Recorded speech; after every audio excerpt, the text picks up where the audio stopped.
دابا هاد الاكسجين اللي كيستهلكوا كاع الكائنات ديال الارض بكميات خياليه كل ثانيه، علاش ما تقاداش؟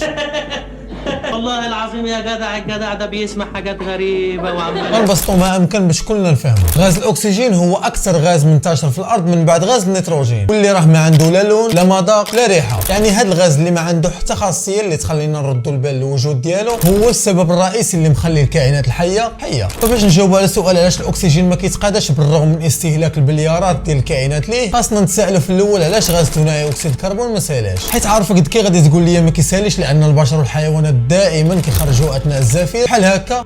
اجتهاد هو بالضبط نفس الغاز اللي النباتات كيستهلكوه باش يخرجوا لنا الاكسجين اللي انا وياك كنتنفسوه دابا. كيفاش؟ باختصار وبلا تفلسف، كاينه واحد العمليه سميتها عمليه البناء الضوئي. في هذه العمليه النباتات كتمتص غاز ثنائي اكسيد الكربون، يعني هذا زائد الماء اللي في التربه زائد ضوء الشمس، فكيخرج لنا سكر جليكوز اللي ما عندنا شغل به دابا ومعاه الاكسجين.